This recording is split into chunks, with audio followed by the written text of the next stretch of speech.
Wow, what a Las Vegas Grand Prix. Who would have thought it? Both McLaren drivers disqualified. We are going to get into it. We have the official FIA report, that all elusive document 58. And the big question is, can Max Verstappen still win the World Drivers' Championship? We're going to be getting into all of it, but if you haven't already, please subscribe to the channel, like the video if you're enjoying it, and do hit the notification bell so you can stay up to date with all of our content and hype it if you feel like it. All your support is greatly appreciated. But first of all, we need to understand, why have McLaren been disqualified, both drivers? Well, first of all, there's a few questions we're going to try and answer in this video. So why were they disqualified? Let's understand what the skid blocks and the plank is that sits underneath the car. And, and the big question is, can Max Verstappen still win the World Drivers' Championship? That's a really, really good question. Thank you, Lewis. Yeah, it is. But first of all, we need to understand what is the skid block and the plank. So underneath the Formula One car, as you can see, underneath this Red Bull, that yellow strip, that's called the plank. Within that plank, we have things called the skid blocks, which are made out of titanium. In the little red circle, you can see those metal skid blocks. Those skid blocks sit flush with the plank. That plank is 10 millimeters, 1 centimeter thick, including the skid blocks. Should that plank wear down to under 9 millimeters, that car is deemed to be illegal. Now, why does a plank wear happen? Well, if a car is run too low, when the car is bouncing on the ground, you get wear on the plank wear. Why do we even have a plank? Well, it's because it's for safety reasons. If you run a Formula One car too low, there is a danger that the Formula One car could skip off the tarmac and have horrendous accidents, like we saw back in 1994 with Ayrton Senna, Roland Ratzenberger, which caused fatalities, which was why the planks were introduced. And we've all seen the skid blocks. Now, the metal parts of the plank, what they do is they produce those exciting sparks like we saw on Lando Norris's car. Now, this should have been an indication at Vegas that maybe that McLaren was being run a little bit low. We saw more sparks coming off Lando's car than ever. That's the titanium skid block hitting the ground, meaning that car is being run incredibly low for performance advantages. The lower the car, the better the ground effect, the better the grip.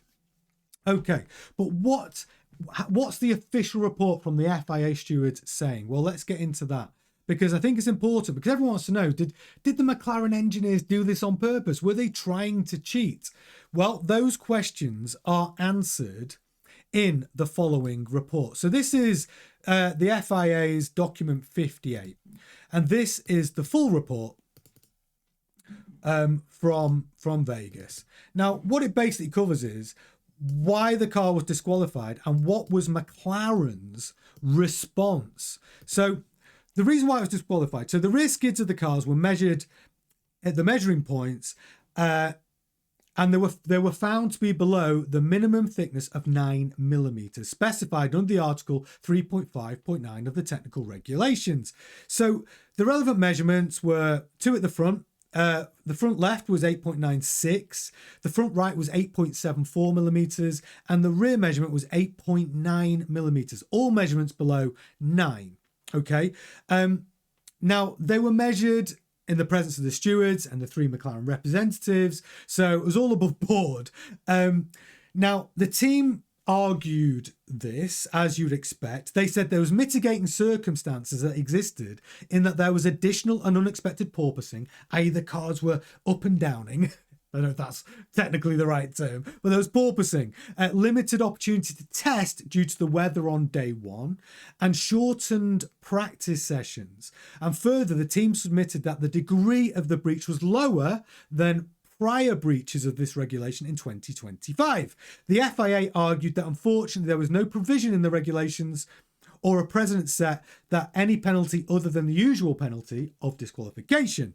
So the FIA noted that it strongly held the view that the breach was unintentional and there was not a deliberate attempt to circumvent the regulations. Now, that's important. This was not McLaren trying to cheat, because as they know, McLaren are going to be in the top 5 you know, it's a pretty fair assumption. All cars in the top 5 will have their plank wear measured, along with 2 other cars from the rest of the field. So there's no way McLaren thought, hey, let's risk it for a biscuit and try and run the car too low. This was purely because they didn't have the environment to set the car up. The wet weather played a part. The shortened practice sessions played a part. So the mechanics just got it wrong. The engineers just set those cars up too low.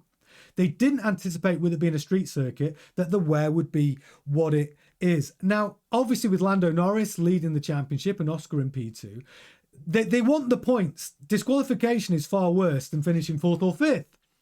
So the FIA agree that it was not intentional. McLaren have come out with statements apologising to the drivers. They, you know, it's a team error. And like most drivers would say, they win together, they lose together. This was just a bad decision from McLaren. Should they have basically erred on the side of been cautious? Well, then, yeah, of course they should. You know, it's their championship, it's their drivers' championship to lose. So a millimetre would have made the difference. You could see how close it was to the 9 millimetres. They were only just under it, but it's a hard line. It's not you're close enough. It's below 9 millimetres, it's disqualification. And that, unfortunately, is what happened to both McLaren drivers. But what does this mean for the driver standings? And can Max Verstappen still win the World Drivers' Championship? That's a really, really good question.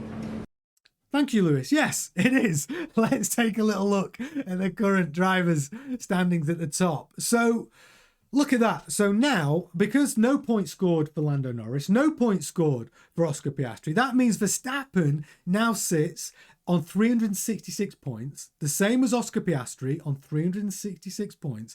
Lando Norris out in front with 390 points. And as you can see, that is just 24 points ahead. There are 58 points left up for grabs. We've got Qatar, we've got Abu Dhabi, we've got a sprint race in Qatar. So is it possible? Yes. Is it good for the neutral? Yes, of course it is. Now, Max Verstappen himself said, you know what? There's no way. The World Drivers' Championship is beyond us now. It's gone. It's still pretty unlikely. It's still Lando Norris's to lose. Do I think McLaren will make another error like they made in Las Vegas for the last 2 Grand Prix? No, I don't. I think they will definitely err on the side of caution with regards to any ride height situation, especially if there was weather, which I don't think we're going to get in Qatar and Abu Dhabi. But they will not make that same mistake again. But Max Verstappen still on the charge. Is there hope for the rest of us for an exciting finish to this Grand Prix, this season? Could it come down to the wire? Could it come down to the final Grand Prix in Abu Dhabi? Yeah, it could. Is this the miracle that Max Verstappen was asking for? Well, maybe it's the start of it. If anyone can do it, this would be one of the greatest comebacks in Formula One history for Max Verstappen if he does manage to steal this World Driver Championship away from the McLaren drivers, especially Lando Norris. So yeah, it makes it exciting for the neutral, but that is the full reason of why McLaren have been disqualified from the Las Vegas Grand Prix. It's the right decision. The car was illegal. It was basically just a McLaren team error. They just picked the wrong ride height, basically, and they were guessing because they didn't have enough time to prep the car because of the weather, the stoppages on day 1 in practice. So yeah, it was a team error.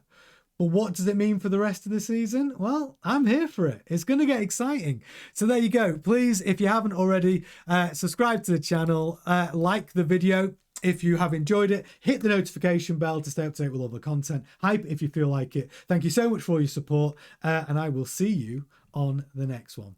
Ta-ta.